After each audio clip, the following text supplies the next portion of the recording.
Assalamualaikum, selamat datang kembali di channel YouTube saya. Gimana kabar kalian? Semoga kalian semua selalu dalam lindungannya.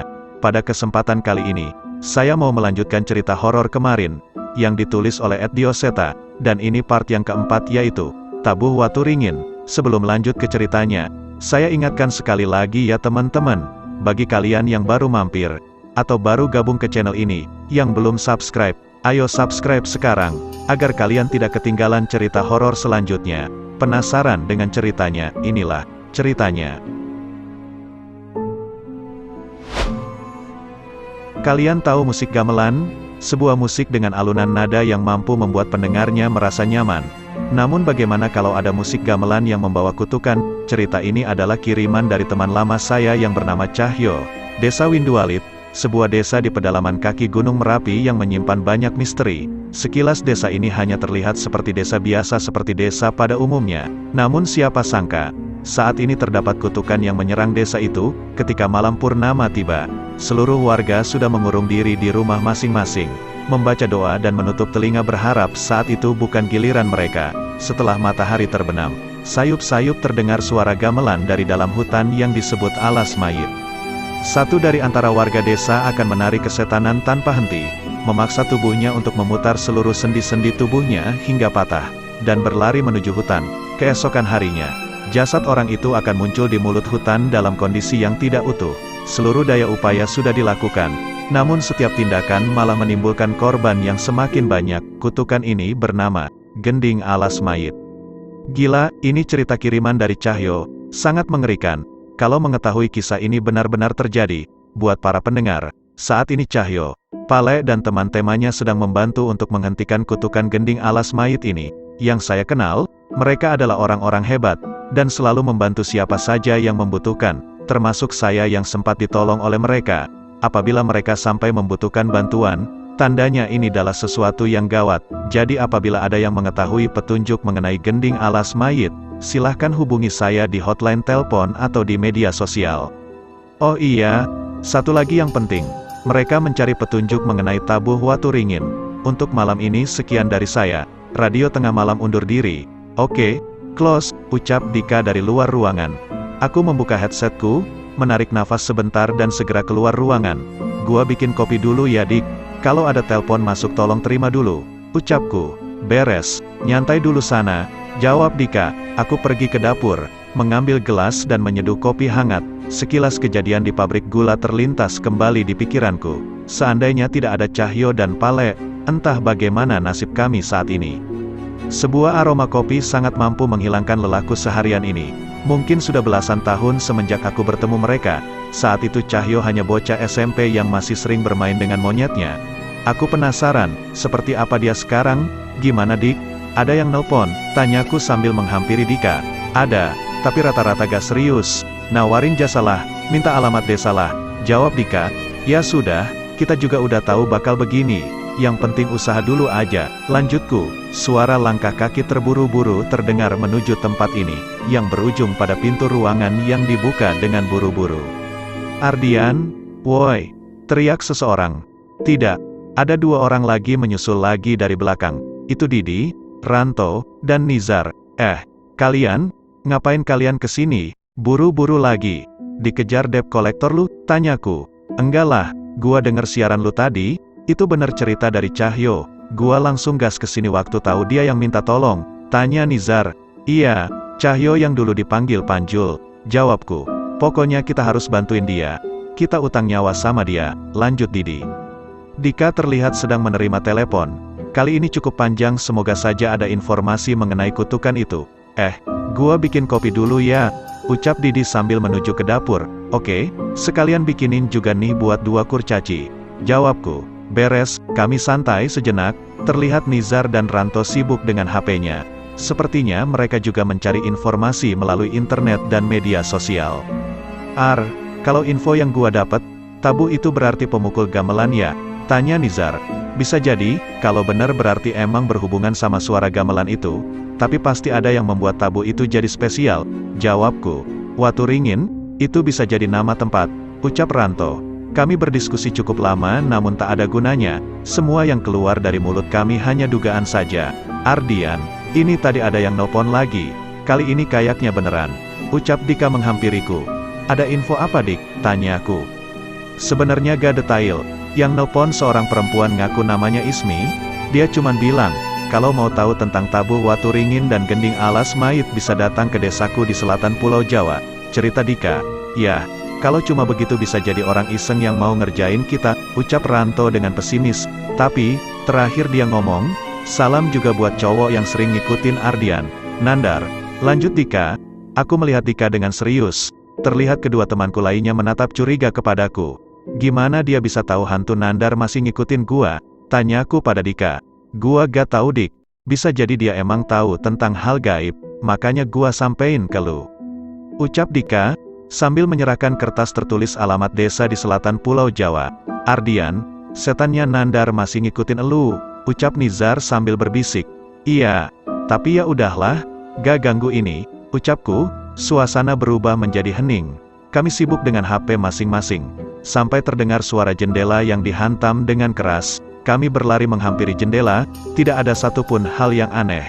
Hanya angin kencang berhembus dari luar. Namun saat akan kembali, mendadak listrik seluruh ruangan mati. Dik, mati lampu, teriakku sambil menyalakan senter dari handphoneku. Sebentar gua cek, jawabnya. Kami kembali duduk di sofa menunggu kabar dari Dika. Namun sekali lagi terdengar suara benda keras menghantam jendela. Namun kali ini tidak hanya itu. Sayup-sayup terdengar suara gamelan, entah dari mana asal suara itu. Ardian, itu suara dari mana? Komputer lu belum mati? Tanya Nizar. Listrik mati Nizar. Gimana komputer bisa nyala? Jawabku. Aku mencari asal suara gamelan itu, namun sama sekali tidak ada petunjuk. Di tengah gelapnya ruangan, terdengar suara pecahan kaca dari dapur. Didi, dia masih di dapur, teriak Ranto. Kami segera bergegas berlari menghampiri Didi.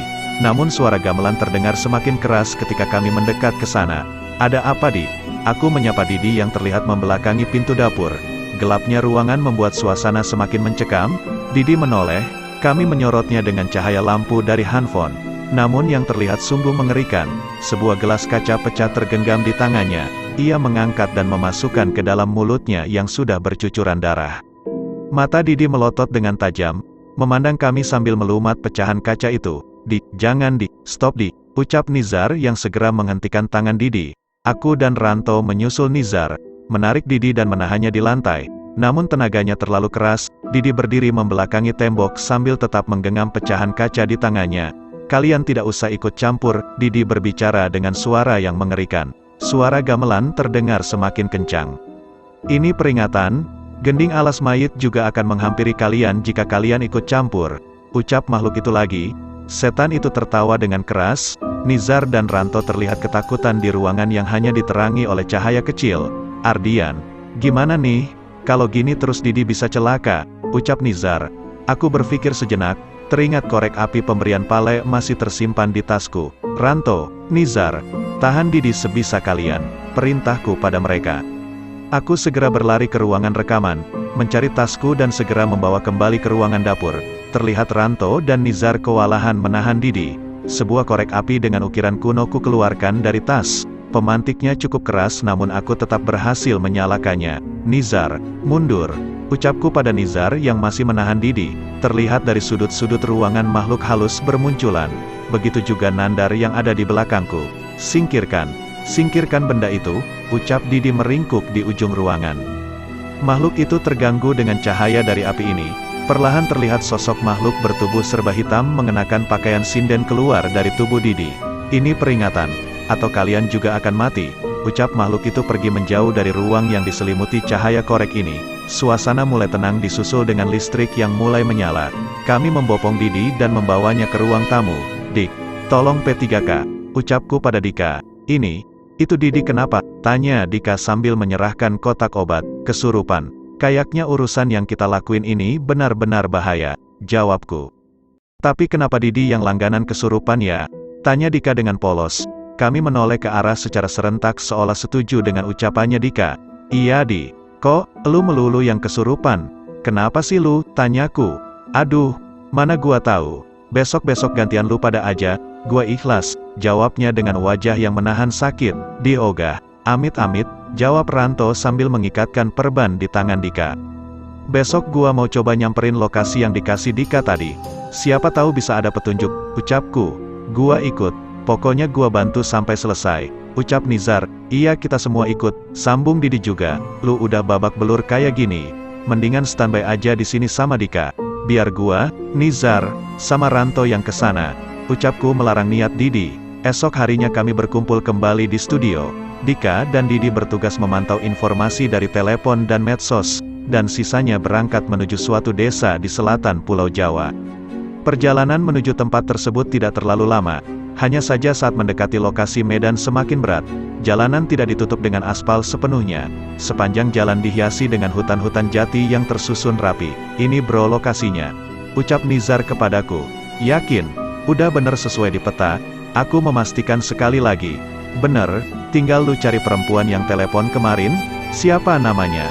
Ismi, lanjut Nizar. Segera aku turun dari mobil dan menanyakan mengenai perempuan bernama Ismi pada warga yang lewat. Ia menunjuk pada sebuah rumah kayu di sudut desa. Di sana rumahnya. Katanya mobil masih bisa masuk kok, ucapku pada Nizar. Kami melanjutkan perjalanan dan berhenti pada sebuah rumah kayu dengan lahan yang cukup luas. Terlihat seorang wanita masih muda sedang menjemur pakaian di halaman rumah itu. Permisi mbak, bener ini rumah Mbak Ismi? Tanyaku sesopan mungkin. Ya saya sendiri, saya Ismi. Ada yang bisa saya bantu? Wanita itu menjawab dengan sopan. Kami dari Radio Tengah Malam, benar kemarin Mbak Ismi yang nelpon? Tanyaku sekali lagi.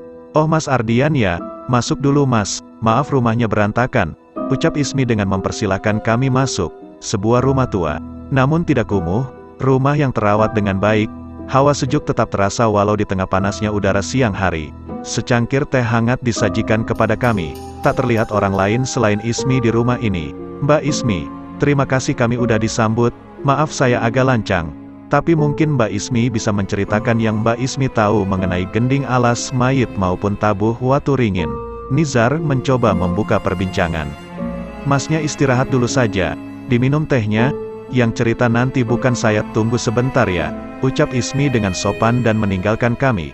Kami menurut dan menikmati secangkir teh yang disediakan oleh Ismi. Seorang kakek tua berjalan perlahan menghampiri kami. Ismi terlihat menggandengnya berjalan dengan hati-hati, dan mendudukannya di dekat kami. Ini kakek saya, Mbah Rusman, dia yang akan menceritakan semuanya, jelas Ismi pada kami. Mbah Rusman memperhatikan kami satu persatu, sepertinya ia juga menyadari keberadaan hantu Nandar yang terus mengikutiku. Kami merapikan posisi duduk dan memberikan senyum seramah mungkin kepada Mbah Rusman. Setelah kalian tahu semuanya, apa yang akan kalian lakukan? Tanya Mbah Rusman kepada kami. Kami hanya mencari informasi Mbah, teman kami di Jawa Tengah. Mereka yang ahli soal hal gaib yang akan mencoba menghentikan kutukan itu, jelasku pada Mbah Rusman. Bagus, jika kalian yang ikut campur, sudah pasti kalian mati, ucapnya. Kami sangat mengerti akan hal itu. Namun setidaknya aku harus mendapatkan informasi yang bisa membantu Cahyo. Menginaplah semalam di sini. Nanti malam kalian akan tahu semua, ucap Mbah Rusman. Kami saling menoleh dan sepakat menyetujui ucapan Mbah Rusman. Cara mereka menyambut kami terasa sangat tulus sehingga kami tidak sedikit pun merasa curiga kepada mereka. Kami melalui siang hari dengan berbincang hal-hal kecil. Ismi pun menyediakan keperluan kami mulai dari makanan dan air untuk mandi. Semua berjalan normal hingga akhirnya malam pun tiba. Kami menyelesaikan makan malam kami. Bohlam yang redup di ruangan ini cukup menyulitkan penglihatanku ini. Aku membereskan piring sisa makan malam tadi dan mengumpulkannya di pawon belakang rumah. Sebelum sempat kembali ke depan, pintu belakang rumah terbanting dengan keras. Sebuah bayangan hitam mencoba masuk ke dapur melalui pintu belakang. Semakin lama semakin mendekat. Aku mengawasi dengan hati-hati. Lampu pawon mulai menerangi bayangan yang mendekat itu. Ternyata itu adalah Mbah Rusman. Sayup-sayup suara gamelan terdengar, persis seperti di studio kemarin. Mata Mbah Rusman terbelalak dengan mengerikan ke arahku, dan mulai menggerakkan tubuhnya perlahan. Ismi, Nizar, Ranto, aku memanggil orang di rumah untuk membantuku. Mereka segera datang menghampiriku. Namun Mbah Rusman keluar menuju halaman dan menari dengan lincah. Kami mengejar Mbah Rusman. Cahaya bulan purnama menyinari pekarangan. Mbah Rusman menari dan terus menari. Ismi masuk ke rumah dan keluar membawa sebuah gong kecil di tangannya dan sebuah pemukul. Ismi, itu Mbah Rusman kenapa? Tanya Nizar. Ini yang kalian ingin tahu? Kutukan gending alas mayit. Mbah Rusman dulunya berasal dari desa Windualit. Sebenarnya kutukan ini sudah sirna, namun entah beberapa bulan lalu, tiba-tiba saat bulan purnama, Mbah jadi seperti ini. Cerita Ismi kepada kami, Mbah Rusman menari dengan mengerikan, ia mencoba memutar kepalanya hingga hampir patah. Namun sebelum itu terjadi, Ismi memukul gong kecil yang menggantung di tangannya. Suara mendengung panjang terdengar dari benda itu. Mbah Rusman terlihat menghentikan tariannya, namun ia mencoba bangkit untuk menari lagi. Sebelum itu terjadi, Ismi kembali memukul gong itu, sehingga gerakan Mbah Rusman bisa tertahan. Hal itu terjadi berulang kali, hingga Mbah Rusman tak sadarkan diri. Kami menggendong tubuh Mbah Rusman ke dalam rumah. Ismi menyiapkan segelas minuman rempah-rempah, untuk diberikan kepada Mbah Rusman dan segera menghampiri kami. Dulu sewaktu muda Mbah Rusman hidup di desa Windualit. Saat desa itu terkena kutukan, Mbah Rusman adalah salah satu warga yang membantu menghentikan kutukan itu.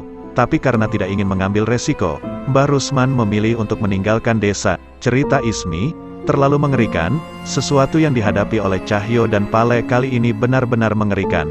Ismi, bantu Mbah, ucap Mbah Rusman mencoba menghampiri kami dengan tubuhnya yang lemah. Serentak kami berdiri membantu memegangi Mbah Rusman dan mendudukannya di posisi yang nyaman. Ismi, serahkan gong dan pemukulnya ke mereka, perintah Mbah Rusman. Kami saling menoleh. Ismi terlihat tidak setuju. Tapi Mbah, nanti kalau kumat lagi, ucap Ismi. Sudah serahkan saja, Mbah juga gak tahu bisa hidup sampai kapan. Mereka lebih butuh itu, ucap Mbah Rusman dengan suara yang lemah. Pemukul itu adalah tabuh watu ringin. Ujungnya dibuat menggunakan kayu pohon beringin yang sudah menjadi batu dan gong itu hanya gong biasa, cerita Mbah Rusman. Kami memperhatikan benda yang diserahkan kepada kami. Kami berpikir keras, seandainya ini kami bawa, apa Mbah Rusman bisa melewatkan purnama berikutnya? Enggak Mbah, kita gak bisa bawa benda ini. Mbah butuh ini, ucapku. Walaupun ini adalah tabuh watu ringin, ini tidak cukup untuk membersihkan kutukan di desa Windualit. Orang yang meminta bantuan kalian, harus membuat kembali tabuh yang lebih besar dari batu pohon beringin yang ada sebuah sendang di alas mayit. Dan kalian harus bawa ini agar bisa sampai ke sana hidup-hidup. Mbah Rusman melanjutkan ceritanya tanpa mempedulikan pendapat kami. Ismi terlihat sedih. Ia mengerti maksud Mbah Rusman namun belum siap apabila harus kehilangan kakeknya itu. Aku mengambil telepon genggamku, mencoba menghubungi Cahyo dan menceritakan mengenai kejadian malam ini kepadanya. Awalnya Cahyo sependapat dengan kami. Namun tiba-tiba telepon disambungkan kepada seorang wanita. Mbah Rusman, ucap wanita dari telepon Cahyo. Mbah Rusman hanya mendengarkan saja suara dari telepon itu. Mbah, kulo Sekar, anak Pak Sardi. Ucap wanita itu sekali lagi. Sardi, Sardi sudah punya anak, ucap Mbah Rusman dengan sedikit senyum muncul di wajahnya. Iya Mbah, Bapak sering cerita kalau Bapak belajar ngaji dari Mbah Rusman, sesepuh yang pernah nyelamatin desa Windualit, cerita Sekar. Piye kabar Sardi nak Sekar, masih rajin ngaji, ucap Mbah Rusman dengan semangat walau dengan tubuhnya yang lemah. Masih Mbah, Bapak rajin banget, sekarang Bapak masih di desa. Nyoba bantuin sebisanya di sana, jawab Sekar. Mata Mbah Rusman berkaca-kaca, ia terlihat sedang mencoba mengingat tentang masa lalunya. Nak Ardian, nak Cahyo, kamu harus bawa benda ini, kamu harus selamatkan desa Windualit. Selamatkan Sekar dan semua orang di sana, Mbah Rusman berkata dengan paksaan. Sepertinya aku mengerti yang diinginkan Mbah Rusman, setidaknya mungkin ia bisa menyelamatkan desa asalnya yang ia sayangi walau harus mengorbankan sisa umurnya. Baik Mbah Rusman, amanah Mbah saya terima. Benda ini akan saya bawa ke Cahyo dan Sekar, ucapku. Berarti kalau gitu umur Mbah Rusman cuma tinggal 1 purnama lagi. Ranto memastikan kepadaku. Enggak, hanya Tuhan yang berhak menentukan umur manusia, bukan demit-demit itu, jawab Mbah Rusman. Aku mengambil tasku, memasukkan gong dan tabuh watu ringin ke dalam tas. Ismi, Mbah Rusman, setidaknya tolong terima pemberian saya ini. Sebuah korek api dengan motif kuno pemberian Pale dulu ku serahkan kepada mereka. Ada kekuatan pada api korek ini. Kamu yakin? Ucap Mbah Rusman, saat purnama datang lagi dan Mbah mulai seperti tadi. Coba kamu nyalakan ini, benda ini sudah menyelamatkanku berkali-kali. Semoga bisa menolong kalian juga, ucapku. Nizar mendekatiku seolah kurang setuju. Ardian kamu yakin? Tanyanya dengan berbisik. Nizar tahu benar bagaimana benda itu menyelamatkannya di pabrik gula. Iya, aku yakin, Pale pun pasti juga tidak keberatan, jawabku. Ismi menerima korek api pusaka pemberian Pale, kami menutup perbincangan kami dan beristirahat.